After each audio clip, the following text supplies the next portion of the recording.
Immaculate makeup, stylish wardrobe, stunning locations, and pristine mid-century interiors. Leave Her to Heaven is one of those films that looks so perfect it almost feels unreal, and that is exactly the point. On the surface, it's a lush Technicolor noir melodrama directed by John M. Stahl, anchored by Gene Tierney's flawless portrayal of Ellen Barrett. Somehow I was afraid, and when we got to the middle of the lake, I thought it was time for him to get back into the boat, so I decided to call out to him. But I had no voice. Suddenly, Richard went under. Not diving, but the way seals do. Just sort of settling in the water.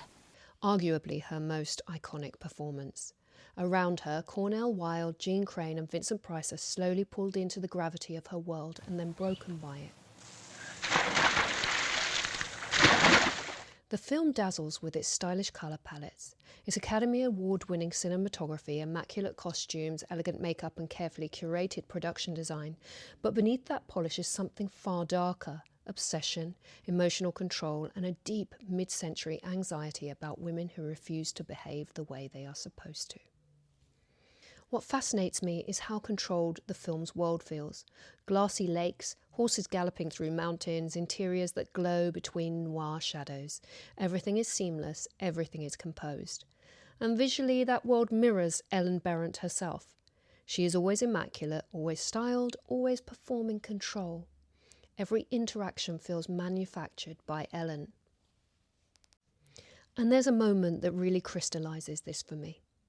Ellen, swimming underwater, emerges from a shimmering swimming pool with a full face of untouched makeup. Sculpted brows, perfect lipstick. It's an image that reinforces her commitment to maintaining control at all times and reflects the film's attention to detail in representing her character. This scene perfectly reflects the film's obsession with perception, presentation, and the idea that identity itself is something carefully constructed and fiercely maintained. Ellen is introduced as ideal, poised, romantic, intoxicating.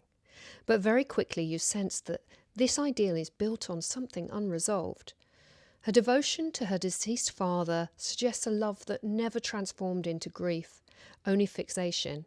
And for Ellen, that fixation becomes the blueprint. Because for her, love isn't affection, it's ownership. Her father's love felt exclusive, and in his passing, that exclusivity is frozen in time, immortalised. So when she meets Richard, she transfers that fixation completely onto him, even declaring that he reminds her of her father. Their marriage appears idyllic, framed by nature at its most photogenic, but the perfection of the setting only amplifies the instability underneath. You're deliberately whipping yourself into a fit of hysterics. Oh, no, I mustn't do that.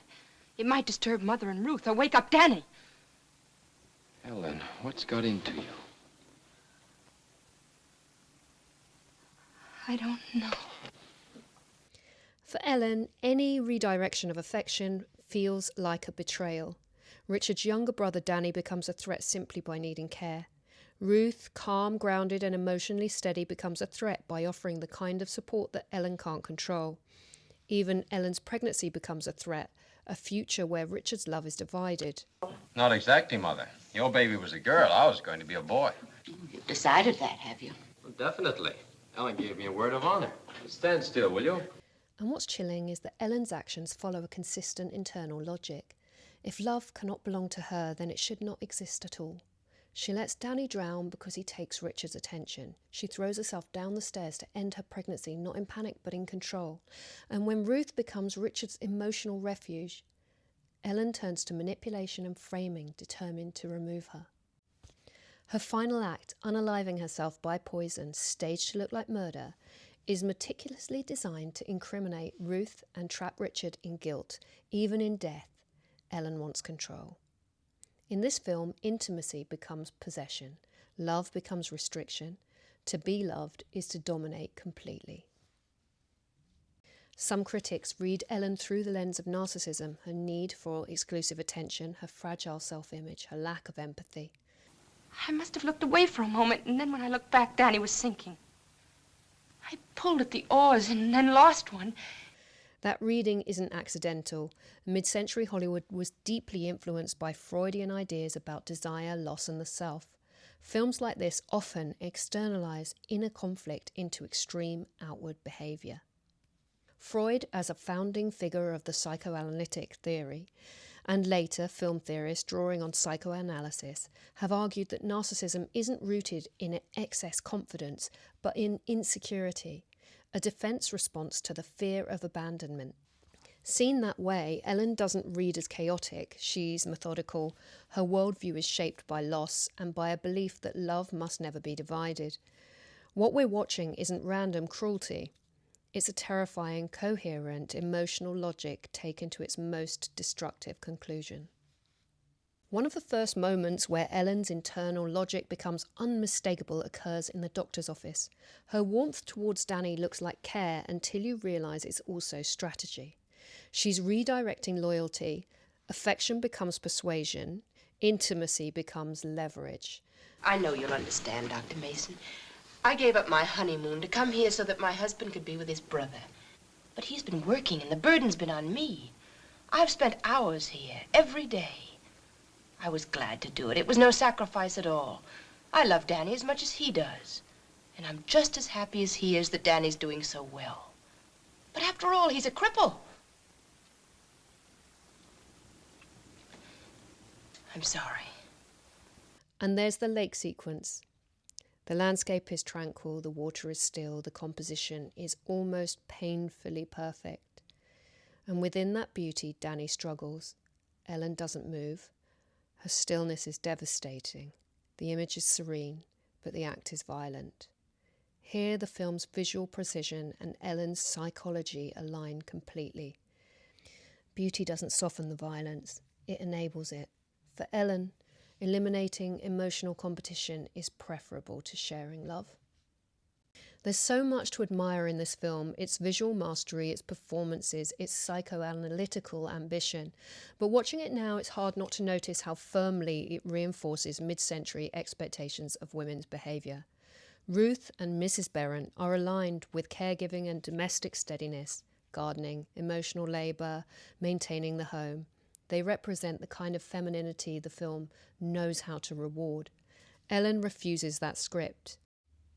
She prioritises her own needs, asserts desire, refuses to soften herself for anyone else, and as her autonomy becomes more visible, the narrative increasingly frames her as a threat, someone who must be contained or removed. Critics like Marianne Doane have written extensively about the kind of punitive femininity in 1940s cinema where women who refuse containment are narratively punished for it.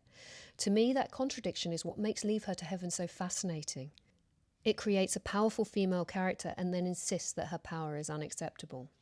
You were very close to your father, weren't you? Yes, we were inseparable. From the time I was able to walk, we were both happiest when we were together. And that's why Ellen's final appearance feels so fitting. Even in death, she remains composed, curated, in control of the image. It's the film's ultimate condemnation of her. And depending on how you read it, her final refusal to submit. The mask stays intact, the image remains hers. I love it so much, in fact, that we have a drawing of that moment by the incredibly talented Nina May Fowler hanging above our bed. I want to be cremated, like my father. And my ashes scattered in the same place. Remember? I remember.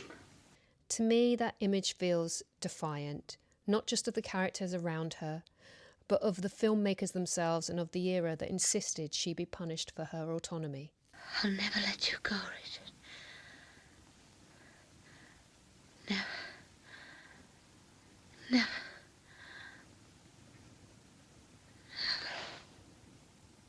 Leave Her to Heaven is a visually exquisite film that uses beauty to conceal and reveal psychological violence.